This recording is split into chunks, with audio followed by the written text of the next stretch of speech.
Today I'm answering a question about when to solo, when to play your notes. Do you play on the beat? Do you play around the beat? So my personal history with this, definitely as an early player and as an early soloist and improviser, playing on the beat is always a good idea if you want to feel like you're playing with the music. Because anytime you play, let's say just for the sake of this video, I'm just going to keep it to the middle of the beat, the upbeat, often as it's called. Anytime you're playing there, you really are playing against the natural accent pattern. You're starting to create your own of the time signature. Generally, it's in 4/4. I've got a backing track today, a little D minor, kind of fusiony a little bit, but it's slow, right?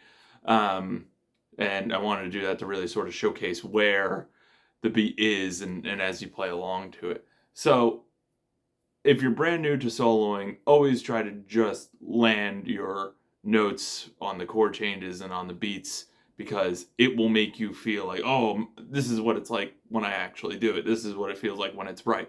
And again, it's often like I say, like with the notes in the chords, playing the most right note gets us that experience finally. But what starts to happen is, and as you get interested in lots of different kinds of music, and for me, I got into a lot more avant-garde things. So to me, I actually started practicing. Like I put a metronome on and would practice around the beat, and I just would improvise to a metronome. No chords or anything. So I would a lot of times do one note stuff or just different notes, but just how many ways can I phrase around a consistent pulse? And you start to get sort of a sample of what you like and what's interesting and what's maybe a little challenging for you, but you want to delve into more because it piques your curiosity. As anyone who watches my stuff knows, curiosity is the way forward. You got to stay curious about what would it be like to be able to do that. So I'm going to put this track on and play a little bit, talk a little bit, kind of basic, but let's see. So here's my beat. Got my pulse. It's an A minor. So if I play there, I just aligned with the beat. Right? So even if I'm doing sort of in-betweens, things like that, you can see how I played that D note on the beat, and it sort of realigned it. Now let's say I miss. Right? You see, I've just played around it a little bit. Yeah, that was on the beat.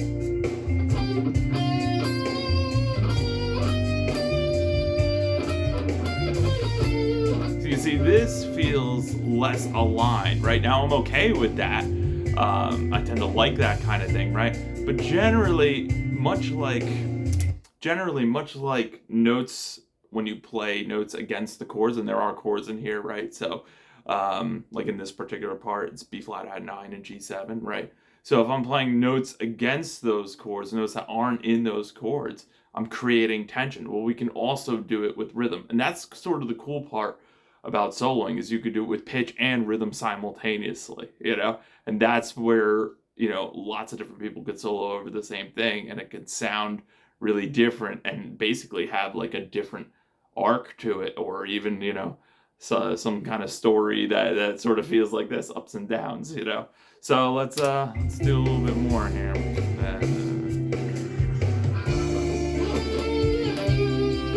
Started on the beat, a little round there, on the beat, realigned. If I'm gonna be doing really fast stuff, like even that is a simple subdivision. I'm still, feeling the beat, and I'm going 1-handed, 2-handed, it's still aligned with the beat. Playing around it would be something like, well, if you're doing perpetual, you can only technically really do groups of 2 and 3, and then there's also like the other tuplet kind of groupings, like if I want to do a quintuplet or something to here. This is pretty slow, so pretty easy to do that. So I'm going like 1, 2, 1, 2, 3, 4, 5, 1, 2, 3, 4, 5, 1, 2, 3, 4, 5, 1, 2, 3, 4, 5, 1. So even if I place just over anything around that speed, yeah, I can still line it up. It's still lining up on the beat, which is as I'm playing along to it. 1, 2, 3, 4, 5, 1, 2, 3, 4, 5, 1. Right? I'm actually just picking out different notes in the 1, 2, 3, 4, 5, 1, 2, 3, 4, 5, 1, 2, 3, 4, 5. And that's just an odd grouping, right? But it's still aligned with the pulse. Really, when you just start accenting in between the beats and creating your own sense of pulse is where you almost get like a polyrhythm aspect going. So let's do a little bit of that. A part of this. Like this is the B flat. Also a 1 and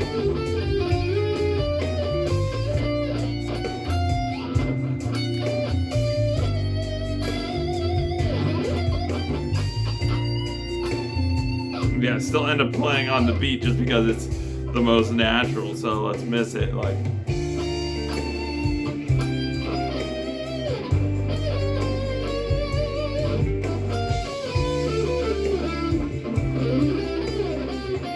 see, so I'm choosing to feel here, here, here, here, here, here, here, here, here, here, here, here, here, here, here, here, here.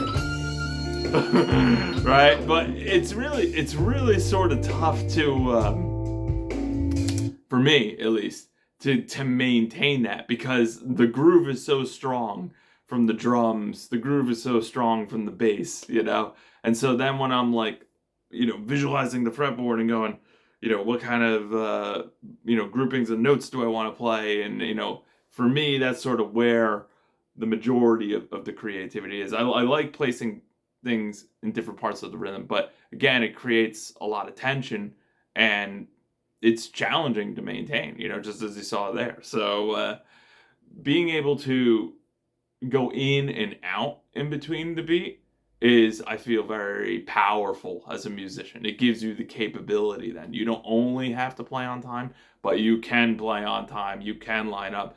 And that's really where you'll get the most satisfaction, playing right outside all the time. I mean, it creates for a cool phrasing and creates for nice tension. But I don't think it's, I haven't had the experience, I'll say. I haven't had the experience where it's entirely sustainable. So I think of it more as like a tool in my toolbox, that it's the right thing for the right time, especially if things are starting to feel a little mundane, especially if I'm soloing for a long time, minutes after minutes after minutes, and just a way to really freshen it up. Again, you could put a metronome on without a track and without chords and play along to it and just see how many different ways that you can phrase that you like to phrase.